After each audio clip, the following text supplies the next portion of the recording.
আমি জেলখানা থেকে বের হওয়ার পরে তো আমার নেতাদের একটা সিম্পিতি থাকবে, আমার প্রতি ইয়ে থাকবে। আমি দেখলাম যে নাঙ্গলকোটের গরুর হাটে যেভাবে গরু বিক্রি হয়, আমার নেতারা সব বিক্রি হচ্ছে কার কাছে? মুবাশশিরের কাছে। মুবাশশিরের নেতৃত্বের গুণাবলীটা কি আছে বলতে হবে।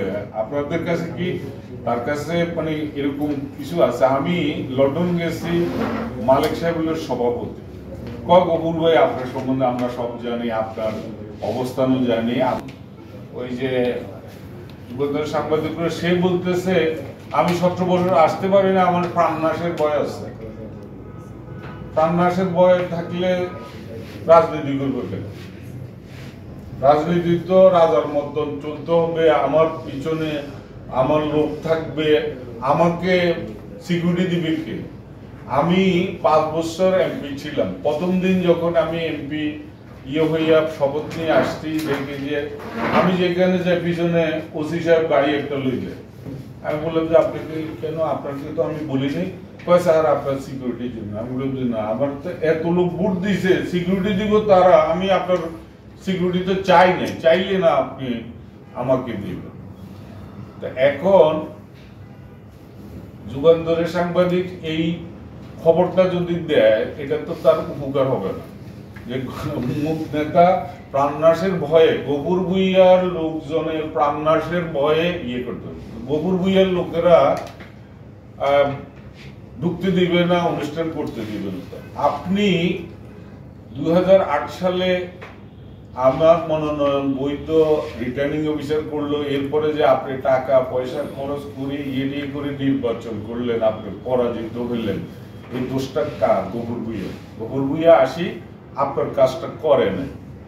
আমি নির্বাচন করলে তো আমি তার সাহায্য চাবো না যে আপনি আসি আমার কাজ করেন, না হলে ভাই আমি তো পাস করতে পারবো না। কারণ আমার সেই অ্যাবিলিটি আছে, আমার জনগণ আছে, আমার ভোটার আছে। আমার জনগণ নাই, ভোটার নাই, আমার আছে কিছু এই নেতা। নেতারা ওই যে পদ চায়, টাকা চায়, তাই তো? এখন আমাকে করতে হবে কি, সাংবাদিক ভাইয়ের কথা অনুযায়ী তার মানে সিকিউরিটির ব্যবস্থা করতে হবে।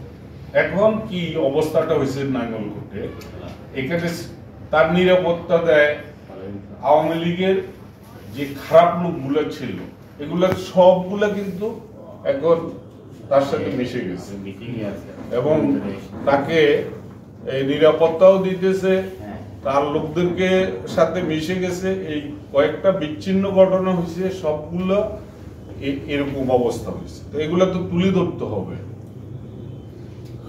বিষয়টা হলো এটা। এখন গ্রুপিং যদি উপরের থেকে সৃষ্টি করে দেয়, আমি নেতা তো আমাকে খালেদা জিয়ার কেন্দ্রীয় অফিস থেকে, মহাসচিবের অফিস থেকে কমিটি দেয় না। আমাকে ওয়ার্ড কমিটি হয়েছে, ইউনিয়ন কমিটি হয়েছে, তারপরে উপজেলা কমিটি। আমাকে নেতা বানাইছে কি? আমি সভাপতি হয়েছি ভোটের মাধ্যমে। রাবেয়া চৌধুরী গেছে, সেখানে সবাই ছিল। এখন কমিটি হয় কিভাবে? কমিটির কোন নিয়ম কানুন আছে? নেতারা কেউ উপজেলা যায় না, তারা কেনা বেচা করে, আবার তারাও কি নিয়ে আনে, তো একটা কমিটি দিয়ে দিছে। আসলে এই কমিটিটা গ্রহণ করতেছে না মানুষ।